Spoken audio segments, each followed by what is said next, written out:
verify whether we have our Georgian colleague online as well. Are we?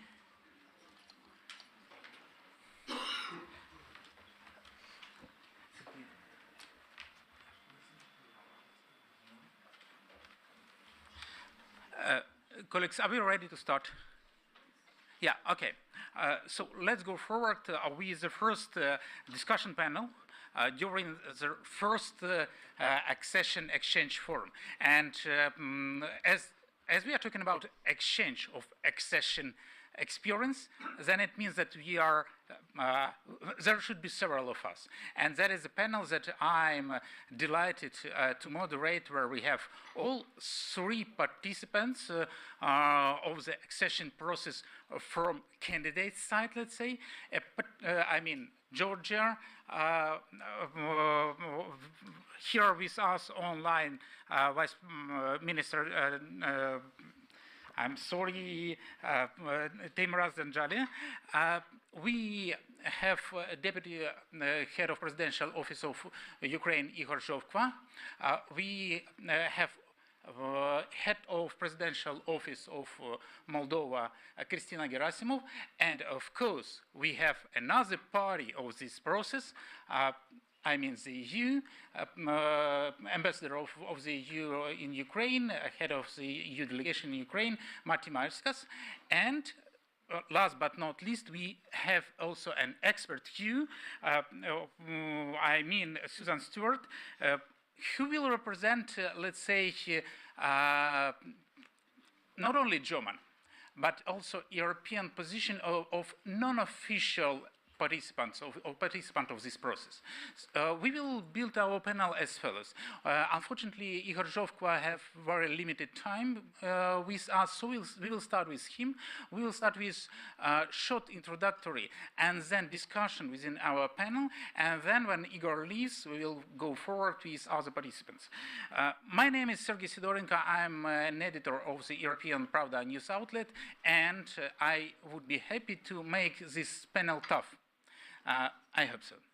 So, Igor, we have already heard Olga Stefanishina about seven criteria, about her ambition to start negotiations next year.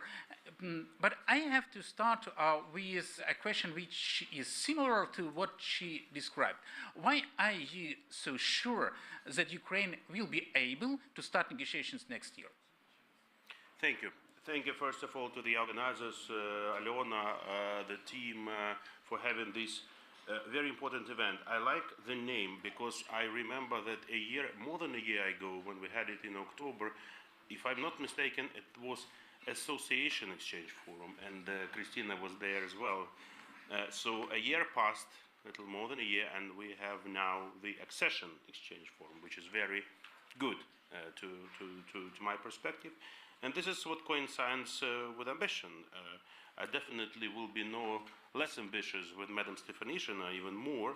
I would say that the path which Ukraine has undergone already from the bid for membership, which we extended, which my president signed together with Prime Minister and Speaker, and extended to the European Union on the 5th day of war, when Kyiv was under siege, surrounded by aggressor armed forces. And then, you know, Matti may prove me wrong or right, but 115 days which passed between the placing the bid for membership and the candidate status decision. 115 days which changed the world in terms of European Union aspirations of Ukraine. When we demanded the early decision on the candidate status, we were grounded on our own achievements. Because when my president promised to Madam Ursula von der Leyen on the 8th of April, Matti and I do remember this famous visit, when she came to Kyiv, still in dangerous situation, with a questionnaire in her hands. And when my president promised to her, then exactly in 1 month, you will be returned this question, filled in. Well, Madam President, she saw much, but even at that time she was a little bit unsure, if I'm not mistaken. But then exactly after 1 month, on the 9th of May, on the Day of Europe, when she was speaking in Strasbourg on the Future of Europe conference, and my president was sitting here in Kiev having a VTC with her, and then he presented her this volume of 5,500 pages of answers to the questionnaire. She was positively shocked. Matti was there, I think, also, and he remembers. So this gives me ground to say that if we are this same level of fulfilling the task, and again, I will not take the bread and Madam Stefanishna, she is responsible in the government for fulfilling those 7 recommendations, for bringing them up to the mark. And President trusts that the government will make its own input as well as its own duty, as well as the Verkhovna Rada, the parliament, as well as the line ministries, and not if, but when we will be ready with these recommendations. We are ready, we are ambitious for the next step, which is, as the name of our forum suggests, accession negotiations. So before that, we definitely have to overcome an assessment. We are working with the European Commission, with the member states as this. I will tell you very simply, every presidency of the EU wants to put a plus, a tick mark, for Ukraine. With French presidency, we did candidate status. Now, Czechia is very ambitious to say that let's start something during our presidency still. Then Sweden, which is the next country presiding, also wants to make something good for Ukraine. And Spain, surprise, surprise, but Spain already now is preparing for the presidency and for the Ukrainian priorities to be there. I talked to Minister of Foreign Affairs, I talked to people in the office of President of the government, Sanchez. They are ready to deliver something to Ukraine. So who knows me, you know that I hate deadlines and to give a, strict deadlines when and which stage would be taking place, because it's impossible, it's difficult in the world of diplomacy, especially in the world of European Union diplomacy, to give a strict deadline. You have 27 members, you have Commission, you have 2 presidents, you have many interests at stake. But Ukraine has already united the European Union around its issue. If you heard the comments in the beginning of March, sorry, Matti, from some EU members and maybe some from the EU bureaucrats saying, "Oh, that will never happen. What are they talking about? What membership at the time of the war?" And that day by day, we were making this maybe unnoticed, but very important job of convincing our partners, our friends, our supporters, our skeptics that Ukraine is capable, that Ukrainians are the same Europeans as Germans, as French, as Poles, as Czechs, as each and every 27 European Union nation. What we were telling to them, I was telling it in Lisbon, in Madrid, in Copenhagen. Look at the Ukrainians, they are living next to you. They are hardworking, they are trying to master your languages, they want to work while staying in your countries legally, not just to stay on the social wages or whatever. They will return to their countries when the war is over, but now they are integrating themselves into your society. They're the same, the Europeans. So look, you have to only make the formal decision. And it happened. The decision of candidate status, however formal, technical, bureaucratic, which they told to us, it may seem to some people among the bureaucracy of the European Union, for us or for all Ukrainians, it was a high moral, inspiring decision. For a soldier fighting in the south or in the east of Ukraine against Russian aggression, for mothers and children, either hiding here in Kiev in the shelters, or in Kharkiv, or in Dnipro, or in Lviv, or yes, having to flee from the country to some other European Union members, but they do want Ukraine to become a part of the European Union rather than USSR to zero, to become Ukraine a part of European future rather on the Russian or Soviet past. This is very simple. That's why it gives me ambition, Sergei, to say that yes, we will do this. We will do this. We will provide our home task fulfilled. We will be as demanding as we were before the candidate status. We are working with the European Union members and the Commission not only on this issue, by the way. We do not forget about slowly but gradually integrating Ukraine into the European Union single market. Look what we did with the energy sphere. ENTSO-E, we plugged into the ENTSO-E during the first months of war. We were giving the surplus energy to the European Union market before Russia started these awful attacks. Now the European Union is ready to give us back, not to beg, but to provide us. And this example we will use to integrate into the other sectors of single European Union market. We are now thinking about the next EU-Ukraine summit, and I will finish with this. You remember that each year we have a EU-Ukraine summit. This year, a difficult year, so maybe the summit will not happen by the end of this year, but will definitely happen at the beginning of the year. But during the summit, it was very important to have the deliverables. And one of the deliverables would be this joint plan to further integrate Ukraine into the single European market. One of the deliverables should be another macro-financial assistance for Ukraine for the next year, 18 billion euros. It is really difficult in the European Union. The discussion is going on. My president keeps his watchful eye on this. He's talking to President Ursula von der Leyen, to individual leaders, but will definitely do it because Ukraine needs the macro-financial assistance from the European Union. So this is Ihor, a parallel track, but it's very important to have this direction. Not a single day off for Ukraine moving to the European Union. Ihor, thank you, but I have to be tough, as I promised, and I have to ask. We see that sometimes Ukrainian high ambitions are proved to be too high. Because we have also heard that Ukraine will deliver with all 7 criteria by the end of autumn. Autumn is already over. Then there was an idea to finalize it by the end of the year. Now we see that it's rather for beginning of next year. How do you see? Doesn't it play against Ukraine to put too high ambitions publicly? Look, Sergei, again, if you listen to me attentively, I'm against putting deadlines. And the deadlines you mentioned, you may have heard from President of Ukraine. From President of Ukraine. He is tasking the government. But if President would be alone in this country, he would, believe me, he would be deadlines would have been fulfilled by the end of summer. But we have what we have, again, just to remind you. Somebody is jeopardizing president's will? Just to remind you, we're at the state of war. Sometimes, yes, let's be honest, putting these high deadlines is a way of disciplinizing some relevant authorities, some line ministries. Again, this is a huge task. There's a huge bureaucratic machine which is working on this. We have, for instance, the calendar of the sessions of the parliament, which is absolutely unfortunately not happening every day or even every week, on obvious reasons. We all know why. We never even announce the dates of the public sessions on obvious security reasons. So, for instance, there is a limited number of sessions till the end of the year, and we have to fit in.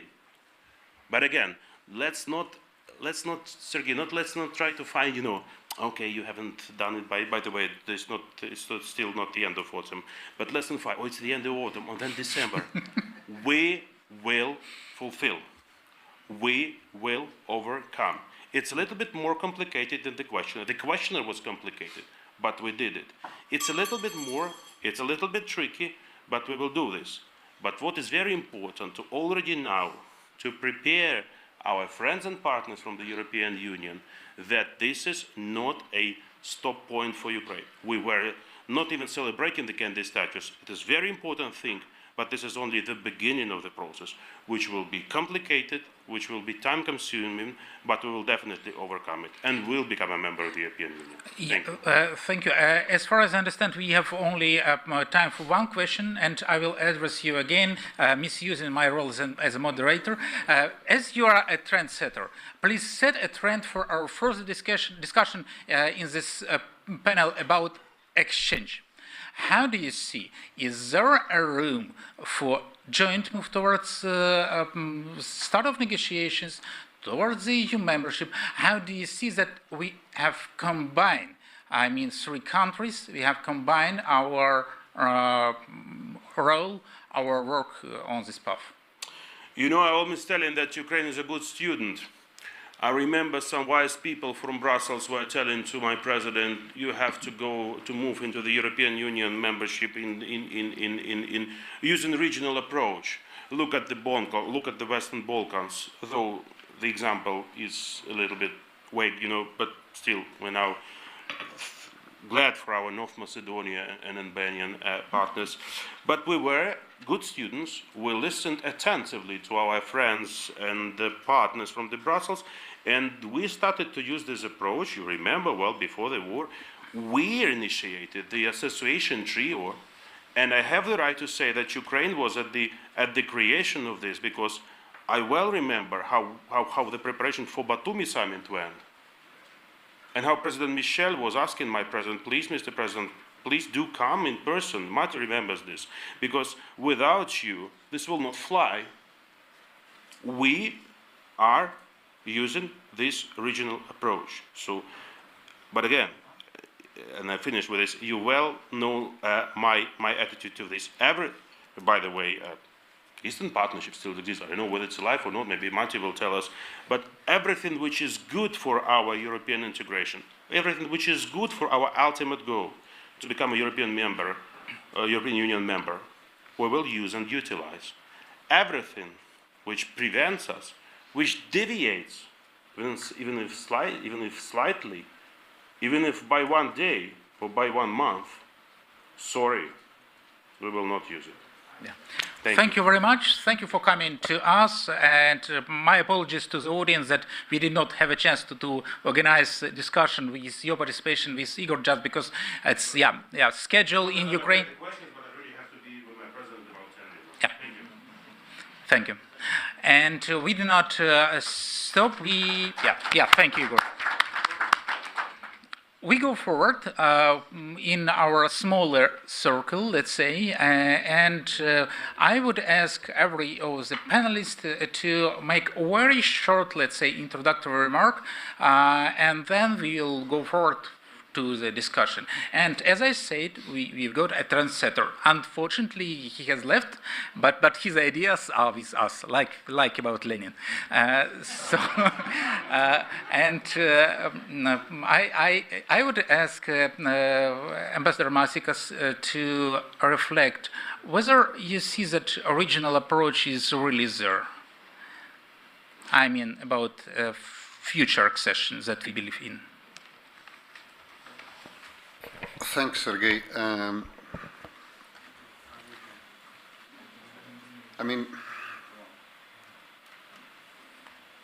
each and every accession country joins the European Union individually. Has always been so and will always remain so. It is the accession process is about the candidate country taking over and implementing the EU laws, standards, regulations, becoming fit to operate as a member state. That's the huge difference between the enlargement of the EU and the enlargement of some other organizations. The very basis of the functioning of the EU is the single market. And the single market cannot function if in one part of the market not all standards, rules, and regulations are being followed. So there is not much room for cutting corners. And that's why this process is an individual one. At the same time, most of the EU enlargements, I can only recall Greece and Croatia joining on their own, just one country at a time. There have been regional ones, which makes sense. I remember that as a young Estonian civil servant in 1997, the European Commission proposed opening accession negotiations with 6 countries, including Estonia, but at that time not including our Baltic neighbors, Latvia and Lithuania. It created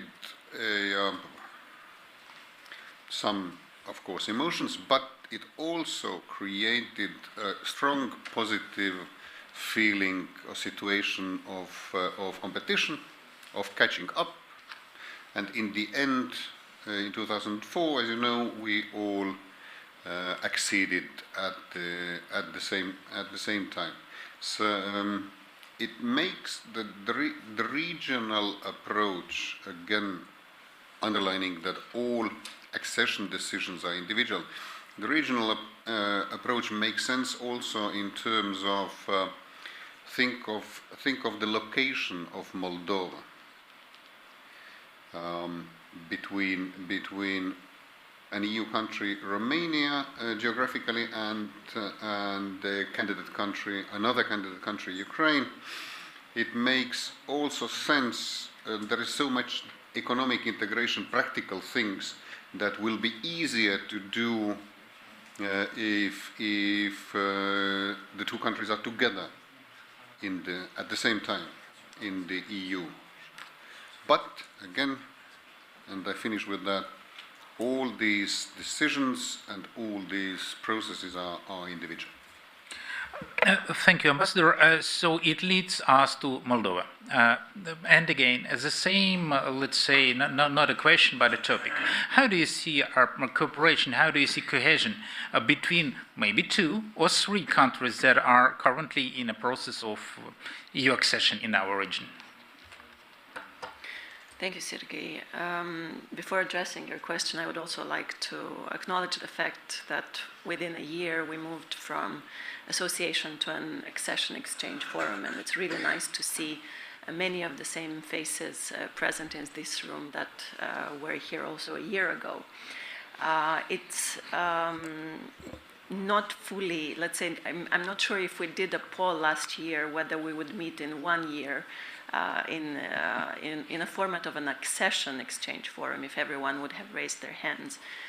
So definitely here we need to, acknowledge the context of this political decision that was taken in June.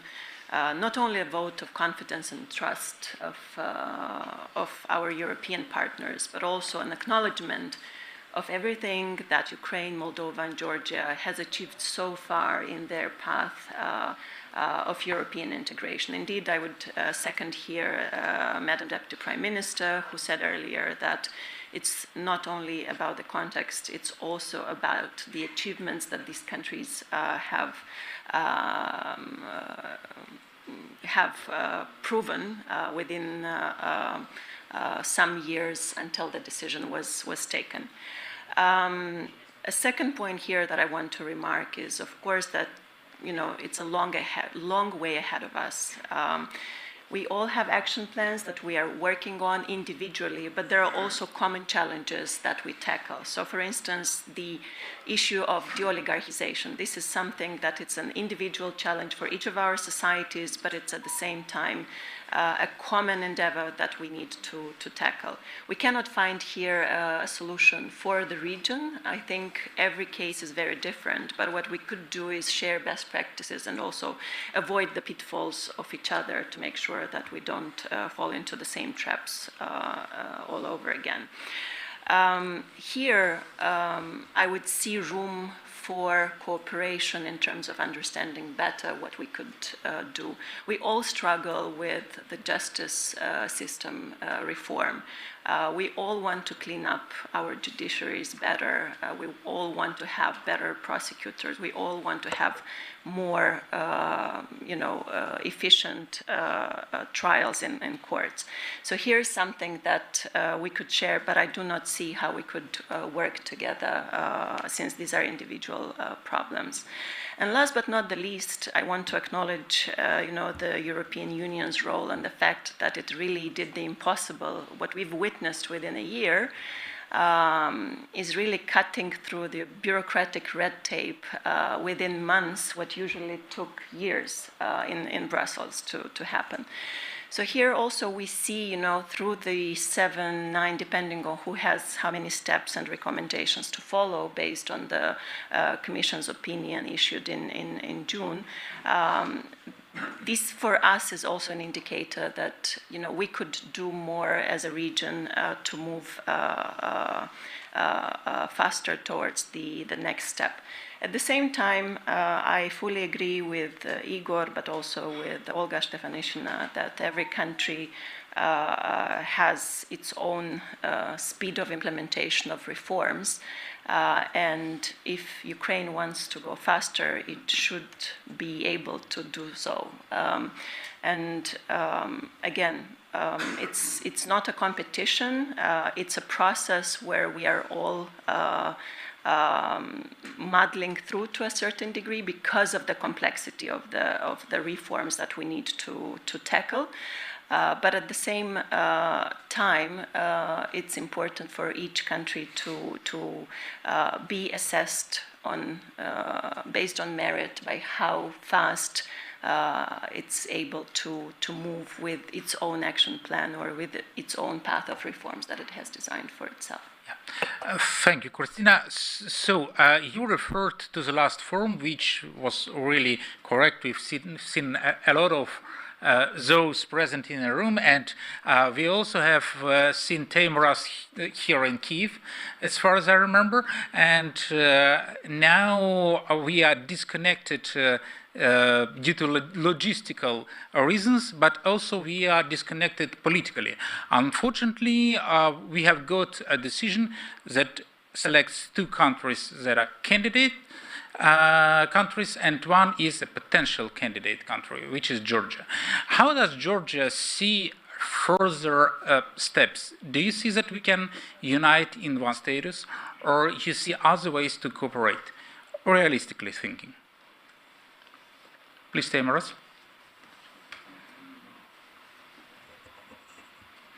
We don't hear you. Oh, now it's on. Yeah. Okay. I'm really pleased to join you, and I'm really pleased to be back at this forum and to have discussions on many points and most importantly on our past hour European integration. Unfortunately, I'm not presented physically due to my working schedule, but again, so I'm in, and so I'm trying just to provide you some information about the developments in Georgia regarding the new integration process as well as the prospects. How do we see the cooperation and how do we see the prayer format to interact together? Unfortunately, what we have witnessed during the last months, and it's a full scale aggression and war in Ukraine, it is the tear down of the entire security architecture. And it's a new reality. And unfortunately, maybe we have to realize that the shift in the new geopolitical reality, the shift in the geopolitical approach is important in innovation. New decisions should be taken from the global players and especially from the European Union. And these decisions should be based on a clear understanding that the Eastern European region has a strategic importance for European Union. And there should be an understanding as well that if you ensure the integration of our countries or willing countries to its space, this is the not only safeguard of our own ourselves, but it's safe and stability, safeness and stability for the European Union itself, and peaceful development for the European Union itself as well. Georgia got the formal recognition of the EU membership perspective, and it's a huge success and as well as a huge responsibility for Georgia. So we are pledged to implement the 12 recommendations which have been provided to us. So I'm not going to go to the details. Quite a huge job already was done.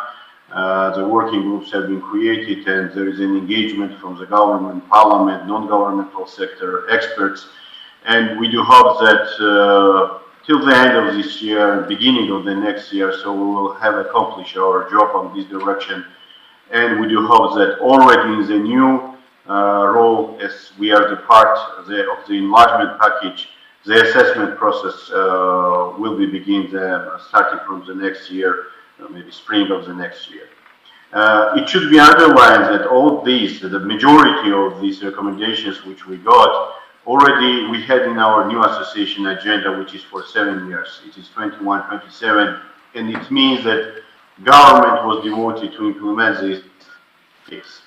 So during the active phase of implementation of the recommendations, we do hope that the concrete decisions and tailored-based decisions, merit-based decisions are going to be taken. And as I have mentioned already, till the end of the next year, so we do hope that we will receive our deserved EU candidacy status. Meanwhile, European integration process, in this process, so we are trying to capitalize on the positive momentum as well, and to have some positive developments which brings a concrete positive results for our society. For instance, I would like to mention that Georgia, Moldova, and Ukraine just recently become observer countries within the transport community. As well as Georgia has recently applied for the single European payment area. We do hope that we will soon become the part of the free roaming area. And for us, just recently has been opened the public procurement market as well, where the Georgian companies can take part. It is the concrete results. There are concrete results which our population could feel. As well, I would like to attract your attention on the topic which we have within the Eastern Partnership and which is really important. And just recently, the Commissioner Vaha's visit to Georgia raised this issue again, that one of the most important things nowadays is this challenging situation is the connectivity. And within this enhanced connectivity dilemma, so we have the concrete projects which we are going to implement, and it's projects on the Black Sea, would it be the transportation, digital or energy supply projects. And on this line as well, so we are closely working with the European Commission, and the implementation of the Eastern Partnership Economic Investment Plan is high on the agenda. Except the economic integration and cooperation, we are remaining as a reliable partner in the security allied to the European Union. And we believe that the new EU strategic compass, which recognize key importance of the Black Sea, security for the security, economic development and trade development of Europe, can become a ground for our enhanced cooperation. And in addition to this, Georgia we have devoted and we have announced several times that we are going to contribute as well to the concrete EU-led operations worldwide. And we, as a beneficiary of the European Peace Facility as well, are targeted as well to assistance to strengthen our defense capabilities and to make our job to provide security in our country and regional security, global security as well. So, you know in which circumstances now we are at this moment. So we are under the Russian occupation. So we have experienced several times during the last decade the Russian aggression. So we have the number of several thousand, hundreds of thousands of refugees and constant pressure from the Russia. And exactly due to this reason, so it is important that our partners, our European partners, would pay the proper attention to Georgia. And notwithstanding what I have mentioned, so we are devoted to continue our path toward European integration, to continue our interaction, cooperation. And once again, we would like to state that we, together with our partners, associated partners, Ukraine and Georgia, belong to European Union. and together we will succeed in this track and this path. So thank you. So I thought it was just shortly what I wanted to introduce, and I'm ready just to discuss the preparations. Thank you very much. Before we follow to the audience, I would ask Susan to make one would say the easiest job because it's easier to be the last and to reflect. But I think it's the hardest job because I would also ask you to point who was the most correct and who made mistakes in this introductory.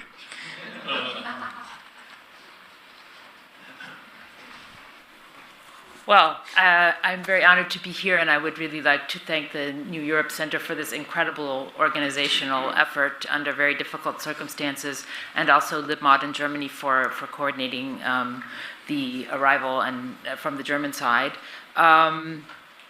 I think I would actually resist a bit the inclination to point fingers, because I think actually it's quite important to have maybe a view from at least from one member state, and I'm not an official representative of Germany, so this is simply an expert opinion.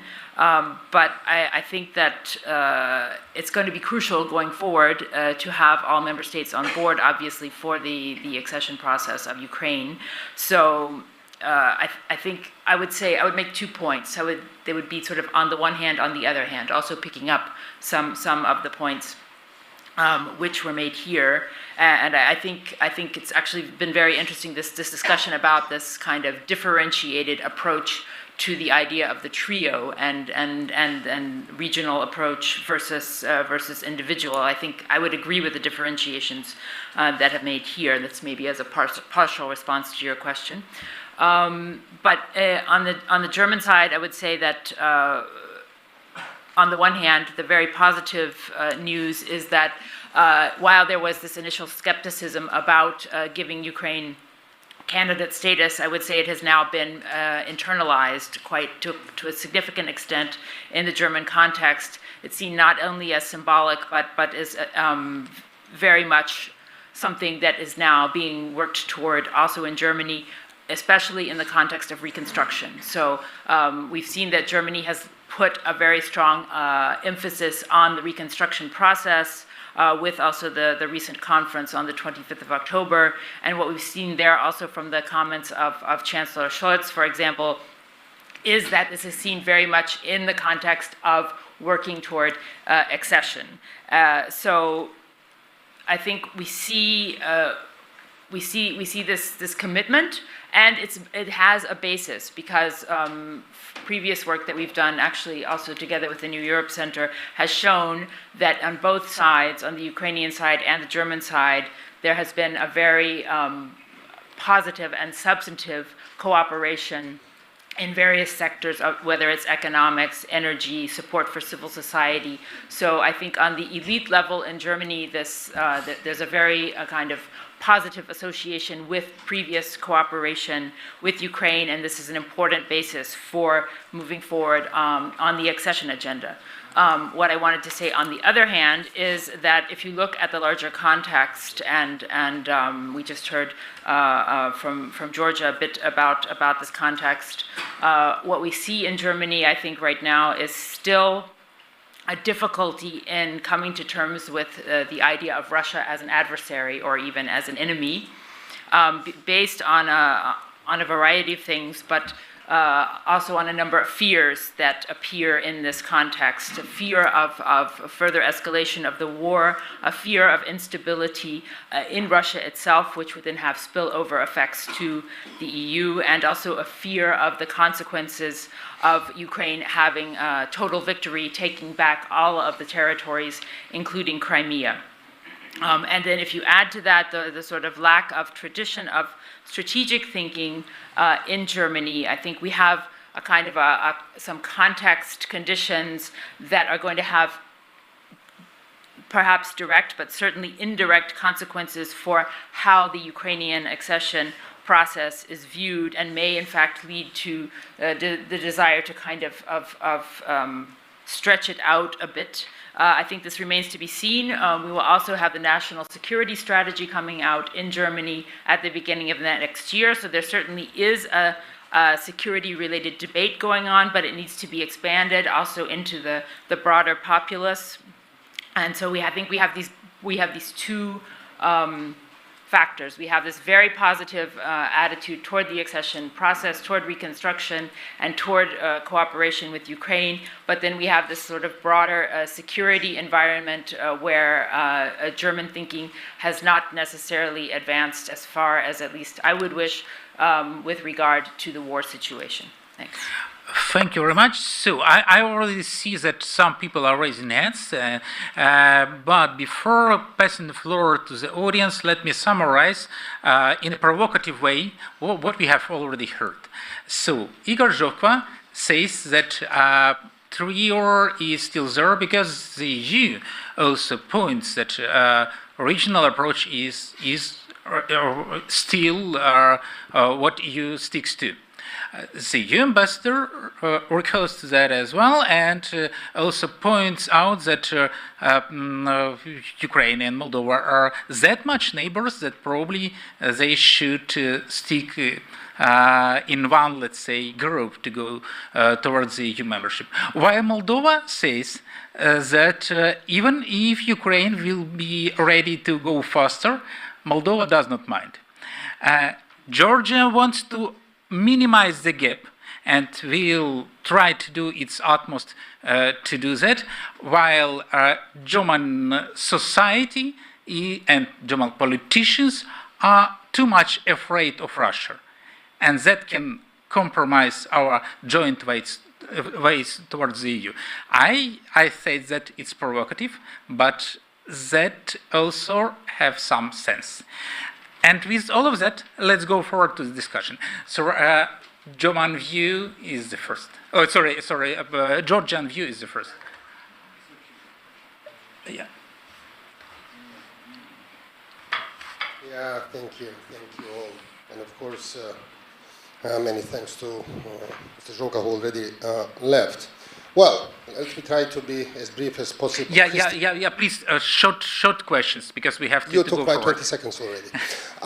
Cristina Gherasimov was right when she said that there are, of course, individual challenges and a long way ahead to implement those conditions which are put forward by the European Union Commission. There are 9 conditions for Moldova, if I'm not mistaken, 7 conditions for Ukraine and 12 conditions for Georgia. The fact in case of Georgia is that Georgia did not get a candidate status, but getting the European perspective, it joined the club of Ukraine and Moldova and have become part of the enlargement process of the European Union. And one of the code missions of the DGNIR, the Director General for Neighborhood and Enlargement Negotiations, is to assist those countries with the perspective to join the EU in the meeting the criteria defined by the Treaty of European Union and the European Council. Cristina, you were absolutely right. There are individual challenges as well as there are, of course, commonalities, when it comes to those conditions which need to be fulfilled. I would rather ask you, what's the Moldova's practice when it comes to the EU Commission's role, which I would regard as indispensable, and DGNIR's and as indispensable down on the way to implement, to help implementing those conditions. My point is the EU Commission's role should be not only in assessing, how those conditions are implemented, but also to be involved as much as it can in monitoring as well as assisting on a daily basis, on a routine basis, if you will. So give us, please, a bit an insight. As far as I know, in Moldova, you have let's go to sure. ask The question is, what's Moldova's practice? What's the daily routine role of the European Union Commission and perhaps the DGNIR? Because I would rather sorry, we have to go forward. Sure. Please pass the mic here. Let's speak. Let's say 3 questions. Good afternoon. My name is Victoria. I represent Radio Ukraine International, and my question is to Mr. Ambassador. How seriously changed the attitude to Ukraine for the last year, since the beginning of the war, from the European Union perspective? I mean, I understand that you can't be a member of European Union just for heroism, but still, what obstacles do you see on the Ukrainian path to become a European Union member now? Is it the main obstacle is the war, or it's we are thinking about just fulfilling our main home task is to making reforms, and it's the biggest challenge. Thank you. Yeah, and I see Mikhailo is ready to ask third question, and we will go for answers. Thank you. My name is Mikhailo Zhernakov, and my question is to Ambassador Maasikas. I represent the Ihor Foundation dealing with judicial reform in Ukraine. And first of all, thank you for making judicial reform number one priority in the 7 priorities for the European integration. Now the question is, there is a big risk now that the corrupt judicial corporation, the judicial mafia as we call it, will butcher the judicial reform in January by not appointing 8 new members to the High Council of Justice, which is the top judicial institution that is mentioned specifically in the decision of the European Council and European Commission. If that does not happen, we most probably will not have functioning High Council of Justice in year 2023. I know it's not solely your decision, but do you believe that EU will grant Ukraine, will open the negotiations if we fail to form the functioning High Council of Justice in year 2023? Thank you. Thank you. So let's try to focus on all these questions, and also I would ask Teimuraz to address a question about the way you work with the Commission. So the same question as was addressed to Moldova. Cristina, please. Thank you, Pata. I'll try to be quick so that we can take more questions. From day one, when we were granted the candidate status and when we started developing this action plan that we thought would be a good reflection of the conditions and how we plan to meet them, from day one we shared that knowledge with the Commission and our thoughts how we should do about it. We explicitly asked for feedback, and despite not getting a formal feedback from the Commission of what we should expect from their evaluation of this action plan later on in 2023, we did have a good conversation about what was their thinking around the 9 conditions, the 9 steps that Moldova was given. We're working very closely with our partners in civil society who are also trying to be that bridge between the government and the Commission, trying to explain what we are doing or what we are not doing. We're also trying to invite various Brussels institutions to understand better how we're moving on certain steps. For instance, on de-oligarchization, the one that for us at this moment has the toughest deadline, but at the same time is one of the most complex ones. Here we also have the openness of the Commission to share what their thinking is around that, even though it's quite abstract for all of us and quite difficult to put your hand on it. But what I'd like to say is that we're trying to have an open and frank discussion about how things are going in terms of implementation, so that we don't get any surprises or bottlenecks in the years to come. Teimuraz, floor is yours. Maybe you have some ideas how to make sure that sometimes vague recommendations by the EU are duly understood by the capitals, by yours, ours, and by Chisinau. Thank you very much. Yes, I can say that the same situation was in Georgia, as Moldova already stated. And we were trying just to find out what the concrete demands were from the European Union and how we are going, what was the expectation to implement the recommendations. So we have in our practice, in Georgia's practice, so we have created working groups. So within the parliament and in the working groups, so there is an engagement from the government, as I mentioned already, in the non-governmental sectors, and we have the permanent consultations on it. We have the permanent consultations as well with our partners in the European Union, and the concrete member states are consulting, and we are consulting them as well, how to proceed further. So we have a permanent consultations with the Commission. on it, and I have mentioned the recent visit of the Commission in Varhey to Georgia, and we had a really interesting and result-oriented discussions how to deliver on these 12 recommendations. And of course, when we're talking about the implementation process, so it's really important when we have the consultations with the institutions within the Brussels institutions. And just for your information, I would like to state that it's really good development that quite a big expert group composed from the governmental sector, non-governmental parliament is going to visit Brussels in the next few days. And we are going to discuss the process, and we are going to discuss the expectations from the Commission. So the process is underway, the job is underway, and as I mentioned, we are result-oriented, and we hope that we will deliver as we have planned. Thank you, Ambassador. You're a hero of our audience, so most of questions were directed to you, but also I would like you, if you see that something has to be reflected on communication with Commission, you can also start with this, and also please give your answers that you would like to the questions that were asked. Thank you very much. The EU's executive, the European Commission,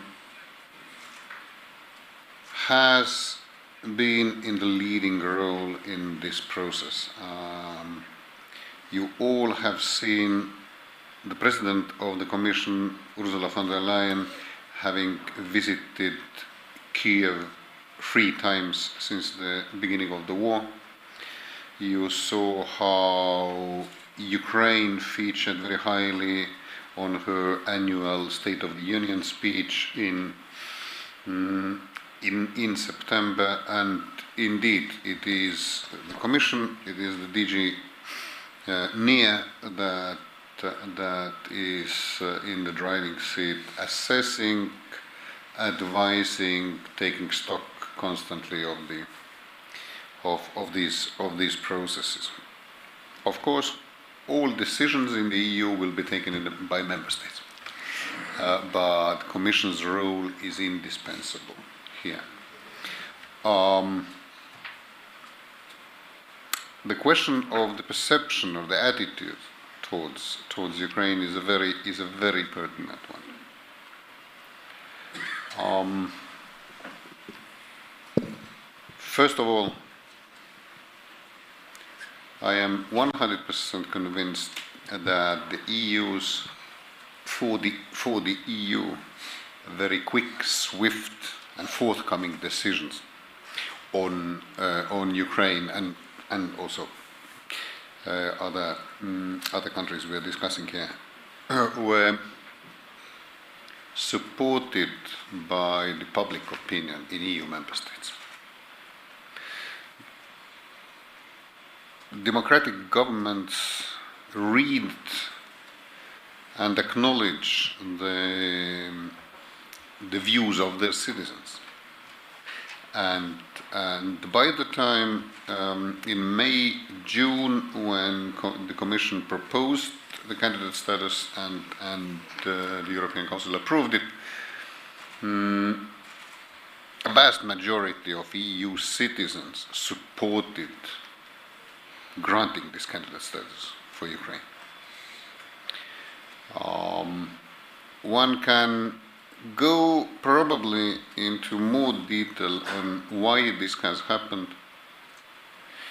Is it just a sympathy towards the underdog in this war, a country that has been attacked by its nuclear neighbor without any reason? The courage of and the skills of Ukrainian armed forces, for sure, is there. For all our democratic member states, has been a very crucial element to see that Ukraine's democracy functions in the times of war. The parliament is meeting, the civil society is as vibrant as ever. The newly reformed local municipalities, hromadas, are working for their citizens. This all contributes. And a third element,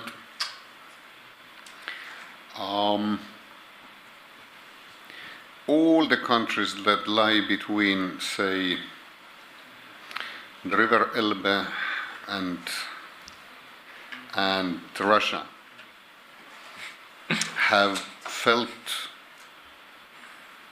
that the big powers in the West quite often look at these countries through the Moscow's prism as a function of their policies and their relations with Russia.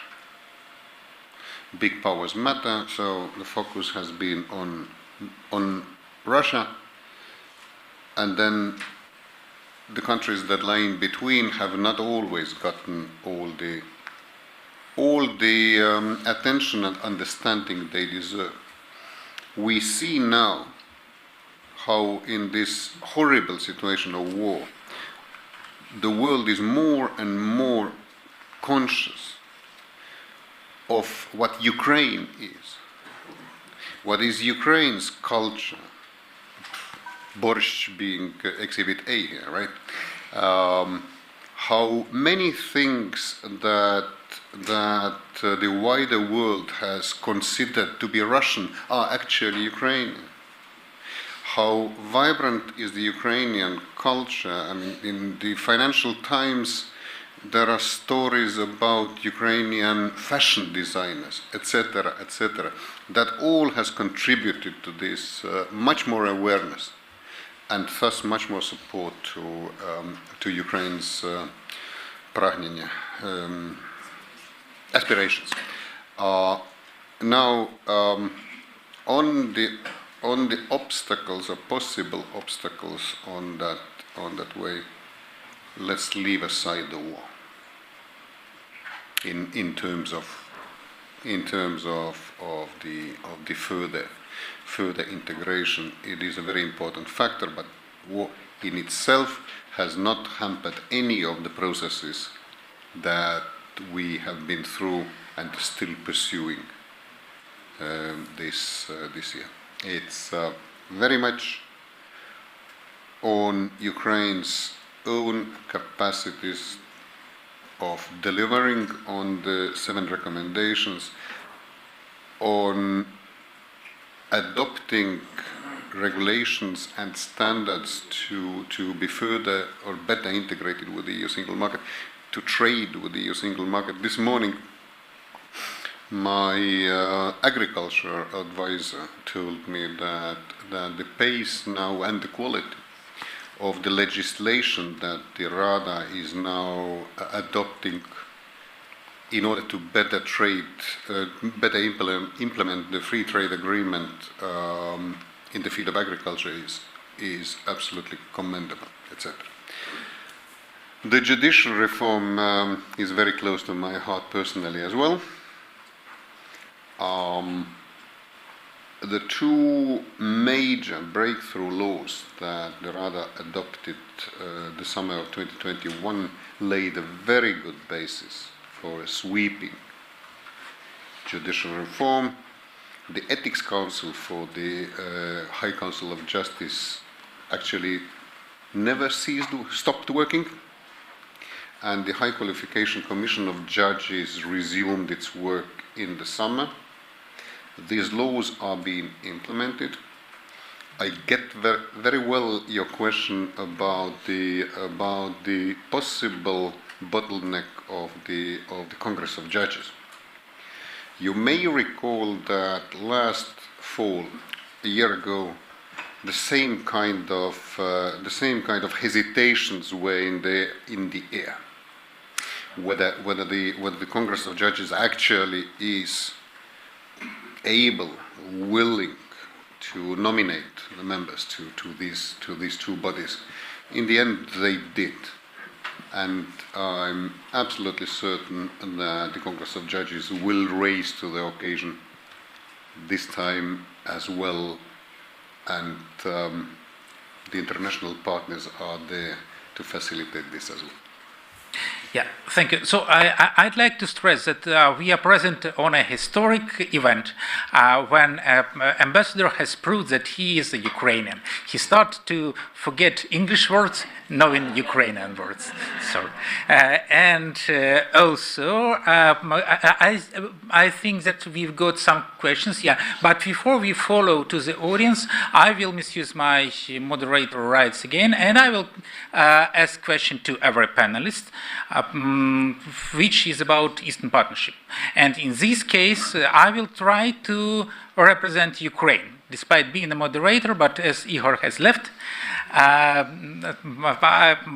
will try to take his chair.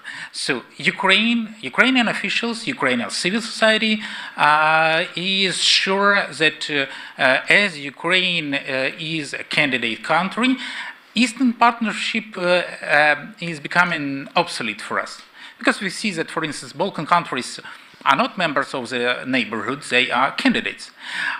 While with Ukraine, there is still no that much clarity from the EU side.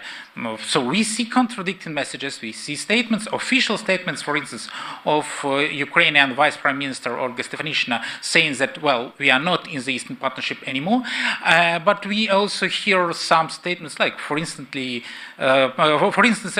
recently in interview to European Pravda, representative of the chairing MFA, let's say, Jan Marian from Czech Republic says that no, Eastern Partnership is still there and Ukraine is still part of it. So let's discuss how do other participants see future and their participation in this format. And let's start from Moldova, which is again close to Ukraine and close to me. Cristina, do you see that Eastern Partnership is a mechanism that you need, or we should rather stick to candidacy and no other, let's say, polumere?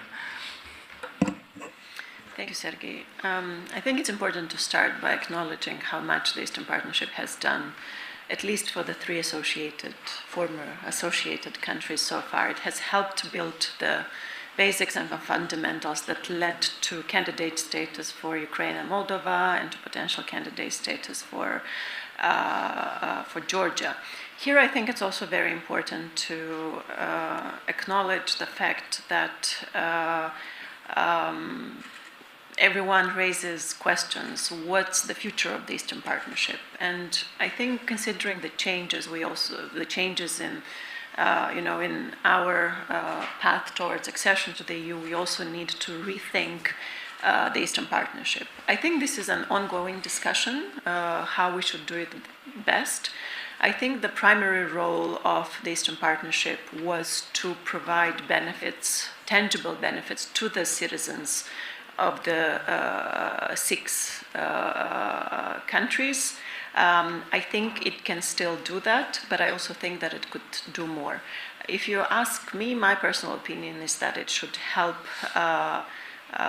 Ukraine, Georgia, and Moldova accelerate their path towards the EU, but at the same time build that, or work on that missing connectivity links among the countries that are interested in a better cooperation among them.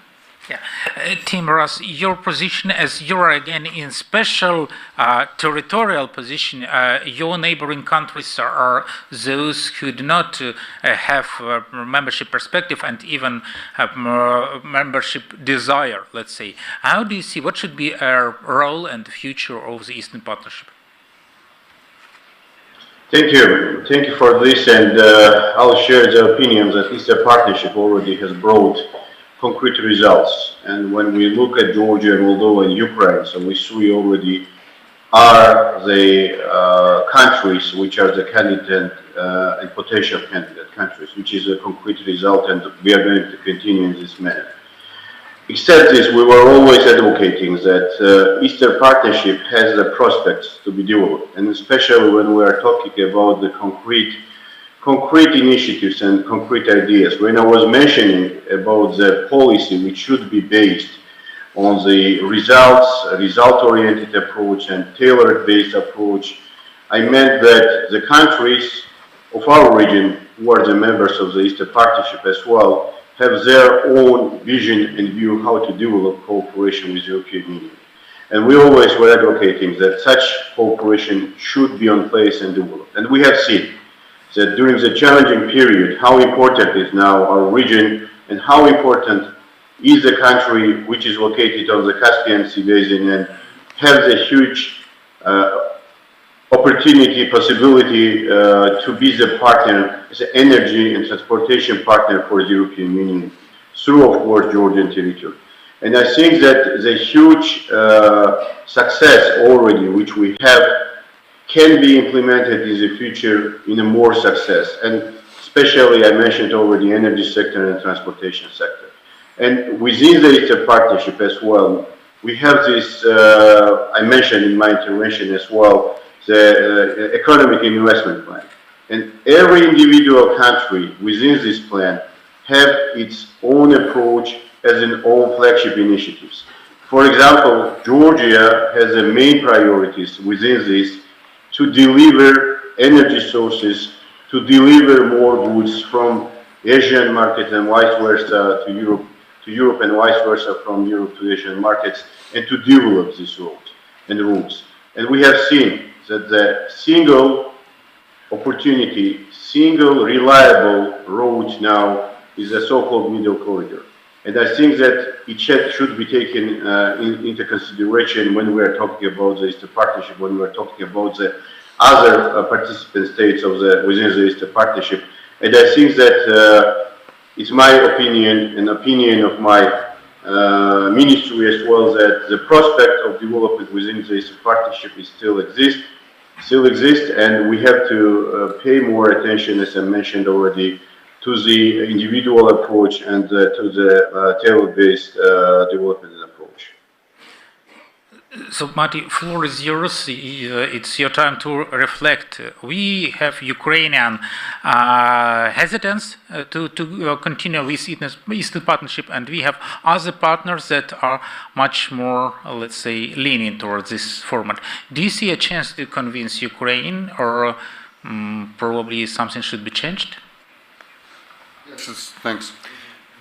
Even before Ukraine became a candidate country, there was not that much enthusiasm towards this particular policy in Ukraine, due to Ukraine's size, due to Ukraine's higher aspirations on the EU integration, all these things, which I fully sort of understand. At the same time, as made clear, and I want to thank both previous speakers, it's the Eastern Partnership framework has, or still has, awful lot of things and funding for things that benefit the citizens. And rightly so, most notably in the field of connectivity. And I am 100% convinced that the Ukrainians, who are very pragmatic people as well, will make the full use of these opportunities that are there. It's an additional format, an additional way to discuss practical issues with your neighbors, which makes sense. Thank you. Yeah, thank you, Ambassador. Susan, you quite rightly said that public opinion also, let's say, tried to take into account Russia's role, Russia's future, when public is considering future of other countries. Let's continue reflecting on that with connection to Eastern Partnership. Don't you think that given this format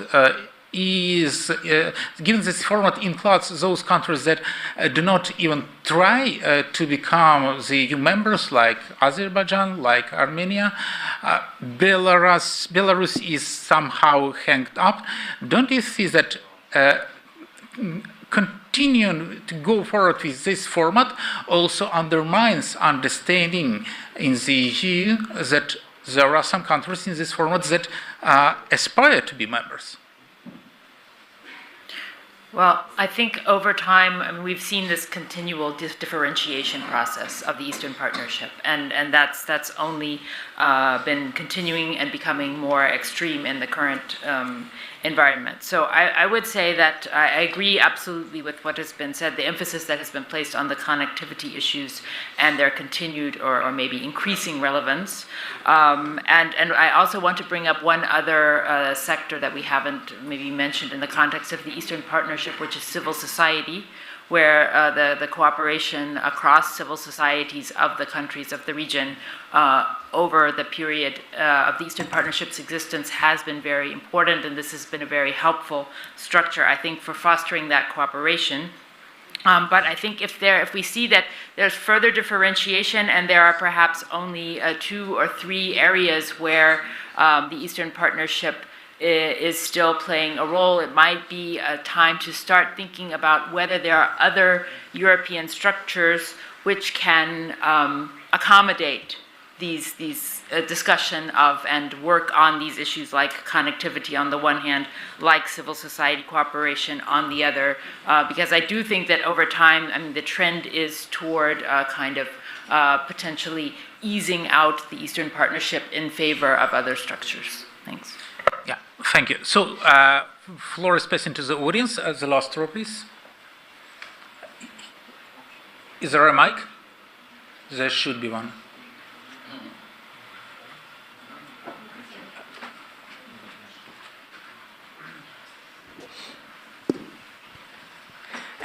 And please indicate who would like to ask us questions, because I saw earlier there were more hands up.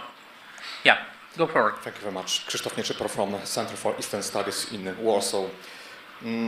According to what Mr. Zhovkva already said about the multi-level decision-making process in Brussels, German Chancellor Olaf Scholz a few months ago announced that he fully supports the membership of Ukraine in European Union, while at the same time he conditioned this fact on reforming within the European Union, and it includes, which includes resigning from unanimity of decision-making process in EU, which has been already criticized by some of the EU members, and which means that this process, this reform process, will last some long period of time, probably years, if being adopted at all.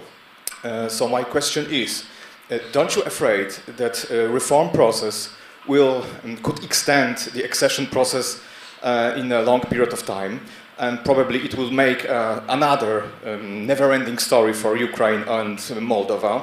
And don't you think that Ukraine, Moldova, or maybe Georgia should be included in this reform process, as the EU, after the reforms, could be such a different organization as the one they were expected to join? Thank you very much.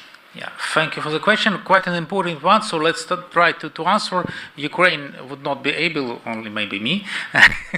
So, Cristina, floor is yours.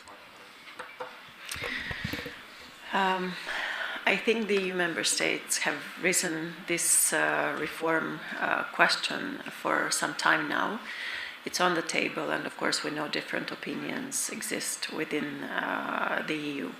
I think it's a matter of EU affairs and of EU member states to decide how quickly and whether they want to move with this at all. But it's definitely going to affect the future accession or potential candidates for accession.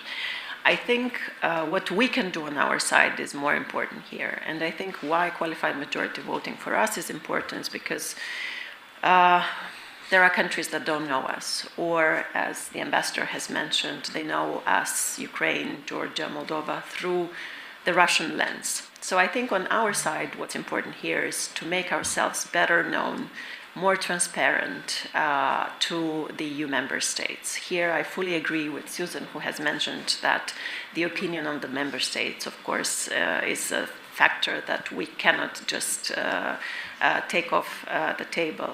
So here, what I would urge civil society and also what we are trying to make at the level of the government is to make Moldova better known both to the societies of the EU member states but also to the governments of the EU member states. I think our national reform agenda fully coincides with the expectations of the EU from our European integration path. And the more or the better we are known by our counterparts in the EU, there is less fear of the uncertainty. Who are we bringing on board or potentially bringing on board? Of course, there are examples that are increasing the fears of EU member states to bring new, not fully reformed and not fully consolidated democracy into the European family, but that's fully understandable and justifiable. So here I would look better on our side what we could do more from our perspectives to decrease these fears of uncertainty.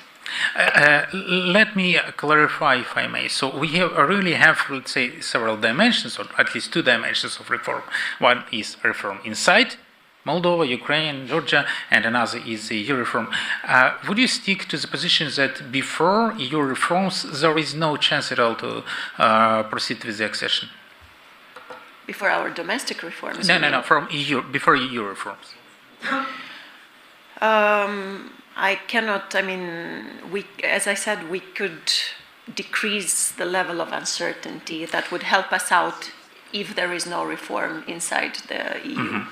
I think that with a candidate status, we had the same uncertainty. We were very sure because you need, a unanimous vote to get the candidate status. And 1 year ago, no one would have thought that to be possible.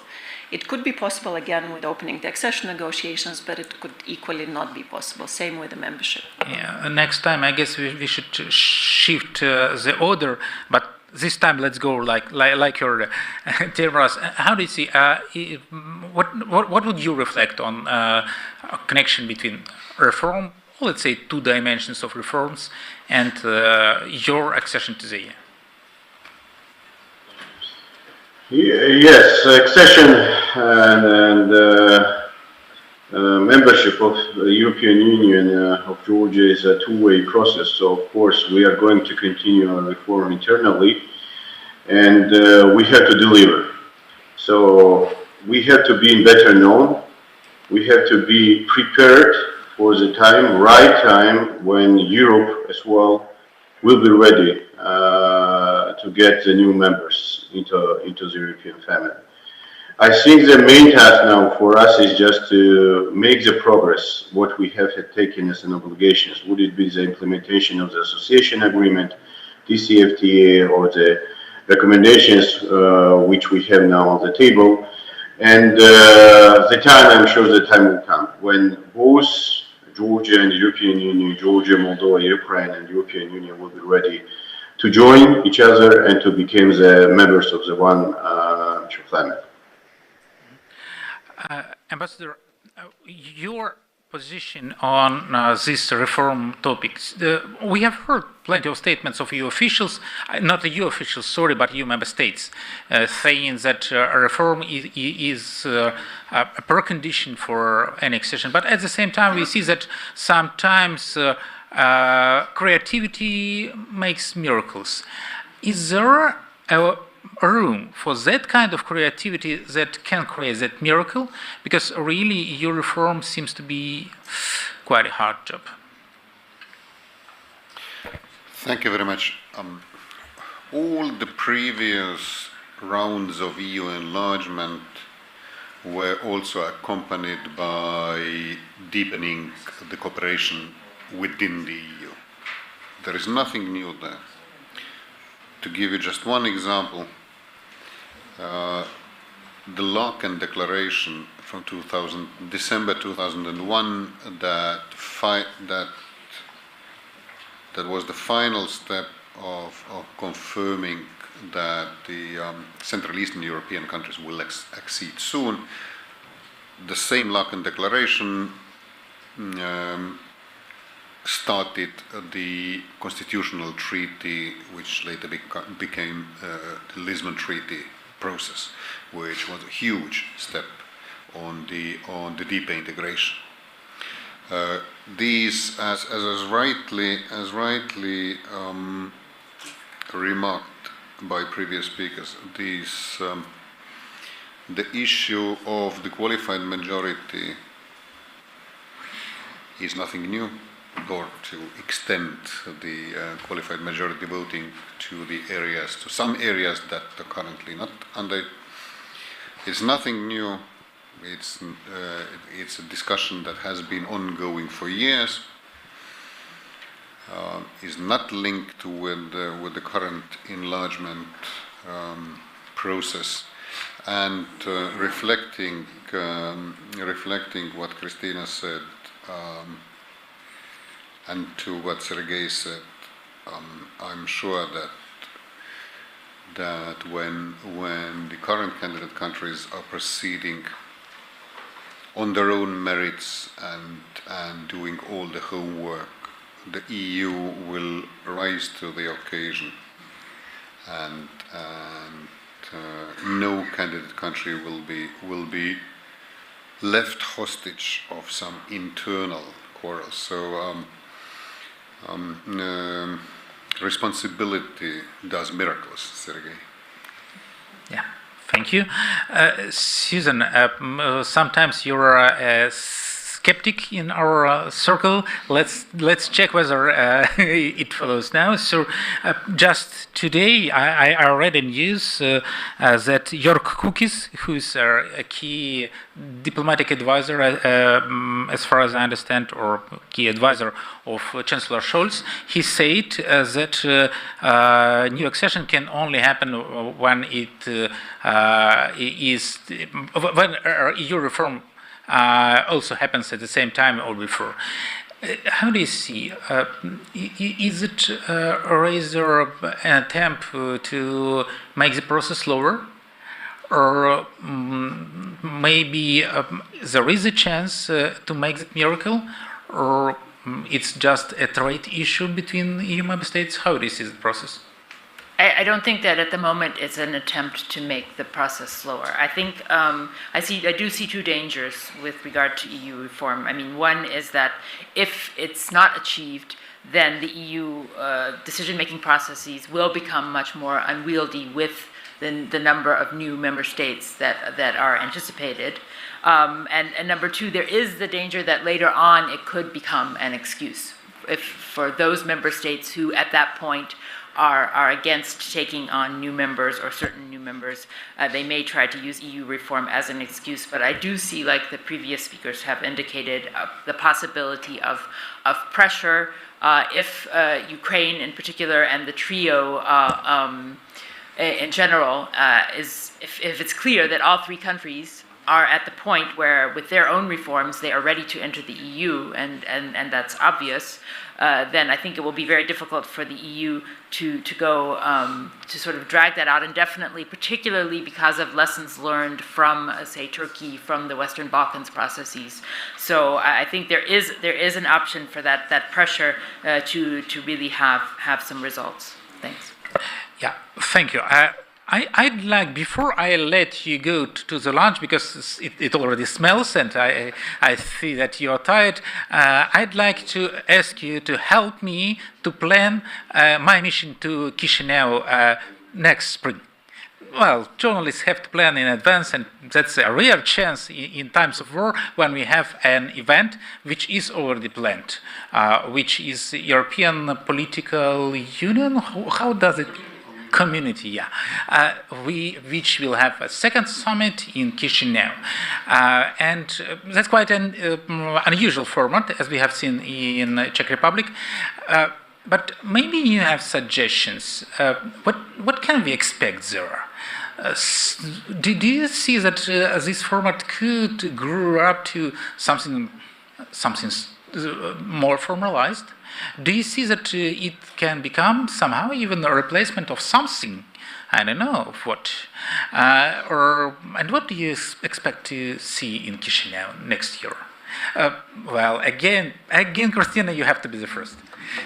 Maybe as the host, I could conclude the discussion. Yeah, so on this point.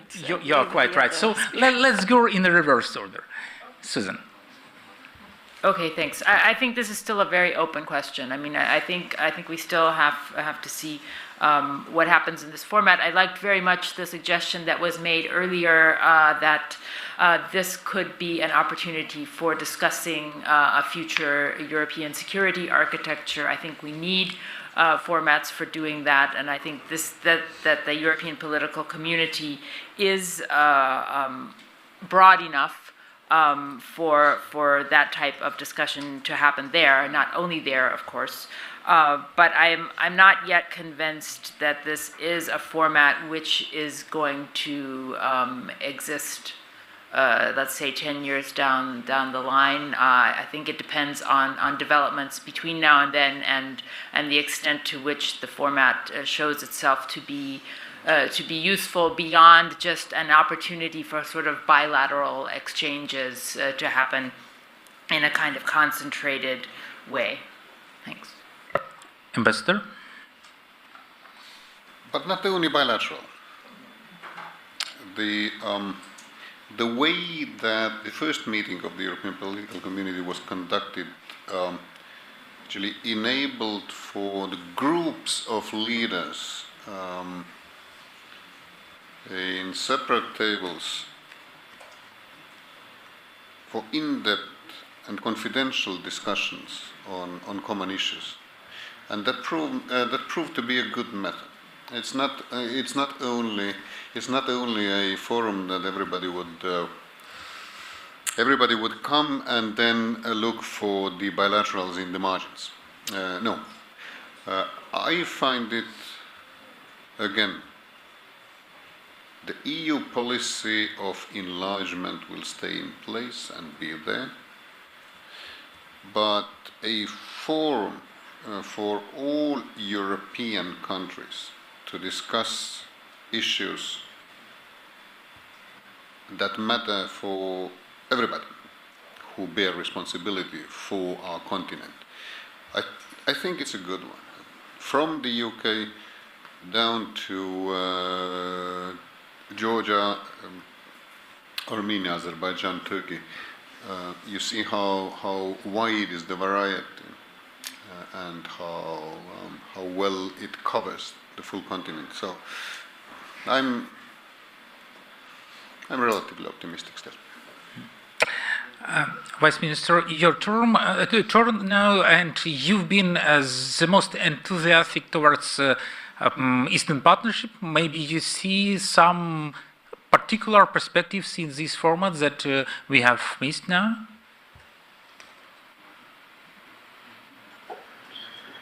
So, what was the first meeting of the European political community, which brought several players, different players, in one table to discuss the challenges which we face now in Europe.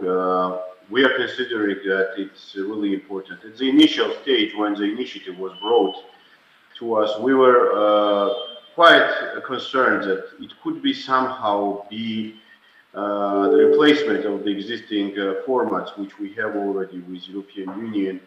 But we have seen in the first meetings that it is a really important one to provide vision for the future development, to provide a vision for our further engagement, and I'm sure that it will be helpful for us, for example, for the candidate states, to be more engaged in the processes within the European Union, and with the European Union and not only.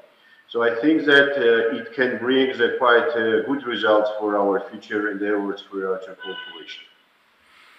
So, Cristina, your time to conclude, but I will also ask you to focus additionally on organizational issues, let's say. Now we are not only facing political, let's say, discussions. What should this format lead to? But we are also facing Russian rockets. We are facing blackout, and I would say that it seems to be a threat that this forum is endangered by this.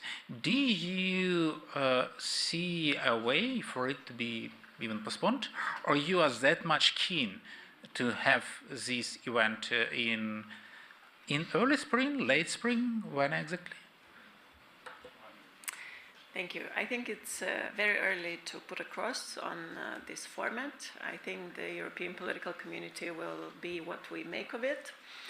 It's going to be only the second meeting, and of course we bear a lot of responsibility how it's going to go.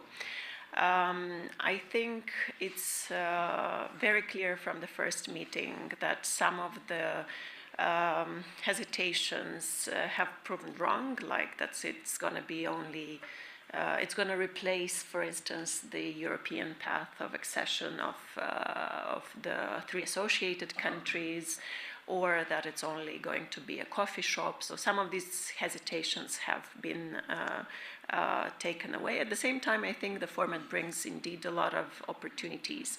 The challenges that we face today are not only contained to the European Union as, you know, a very clearly defined space. I think the challenges we're all dealing today are going way beyond the borders of the EU, and this format provides the opportunity to discuss some of the most difficult questions in a broader European format. And indeed, the reform of the European security architecture is one of the topics that can be further addressed within this format. So here I would say that it's too early to, you know, to say that it's a good or a bad thing. It really depends on what we make out of it. An additional point here, I think, from my previous capacity of a researcher, I really underestimated the role of personal relationships between heads of states and governments. Now I understand that to be very important, and I think this European political community format gives that opportunity also for countries like Ukraine, like Georgia, like Turkey, Moldova, to be known better and to be seen from a different light.